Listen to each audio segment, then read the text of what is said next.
Videos देखने के लिए सब्सक्राइब करें जनसत्ता.com, बेल आइकन दबाकर पाएं लेटेस्ट नोटिफिकेशंस। वाराणसी के ज्ञानवापी मस्जिद में शिवलिंग मिलने के दावे के बीच अब मथुरा स्थित श्री कृष्ण जन्मभूमि की चर्चा तेज हो गई है। लोग अब जन्मभूमि का सर्वे कराए जाने की मांग कर रहे हैं। मथुरा की एक अदालत में श्री कृष्ण जन्मभूमि की 13.37 एकड़ भूमि के स्वामित्व की मांग लेकर याचिका दाखिल की गई है। तो आइए जानते हैं स्पेशल रिपोर्ट में क्या है पूरा मामला। गुरुवार यानी 8 मई को कोर्ट में दायर कृष्ण जन्मभूमि स्वामित्व वाली याचिका मंजूर कर ली गई है।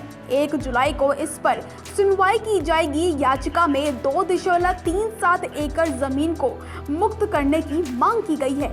कहा गया है कि श्री कृष्ण विराजमान की कुल 13.37 एकड़ जमीन में से करीब 11 एकड़ जमीन पर श्री कृष्ण जन्म स्थान स्थापना है।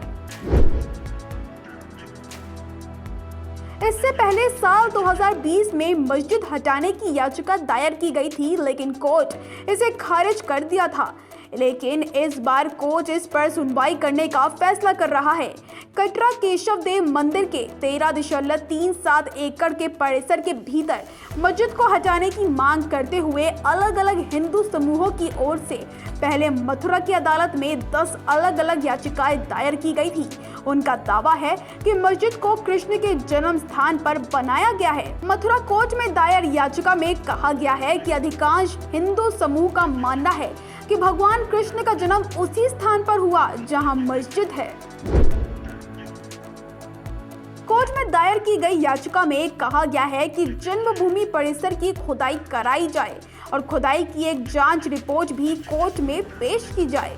याचिका ने दावा किया है कि जहां पर मस्जिद का निर्माण किया गया है वहीं पर कारगार मौजूद है। उसी कारगार में भगवान कन्हैया का जन्म हुआ था। याचिका में 2.37 एकड़ जमीन को मुफ्त करने की मांग की गई है। कहा गया है कि श्री कृष्ण विराजमान की कुल 13.37 एकड़ जमीन में से करीब 11 एकड़ जमीन पर श्री कृष्ण जन्म स्थान स्थापित है, जबकि शाही ईदगाह मस्जिद 2.37 एकड़ जमीन पर बनी है। इसे मस्जिद से मुक्त कराकर श्री कृष्ण जन्मस्थल को सौंप देना चाहिए। श्री कृष्ण जन्मभूमि शाही ईदगाह मस्जिद विवाद को लेकर अधिवक्ता मुकेश खंडेलवाल ने बताया कि वादी ने निचली अदालत से मुकदमा दायर किया था और देखा था कि वादी को मुकदमा करने का अधिकार नहीं है, जिसके बाद मथुरा जिला अदालत ने सक्षम एक पुनरीक्षण दायर किया गया था। कोर्ट ने अब निचली अदालत के आदेश को गलत बताया और इस पर रोक लगा दी।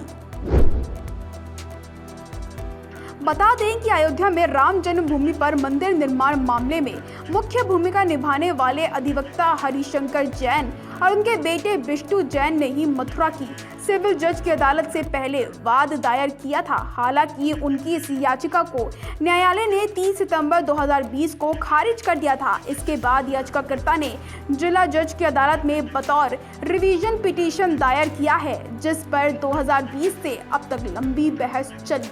इस याचिका पर आज यानी 19 मई को जिला जज की अदालत ने फैसला सुनाया है।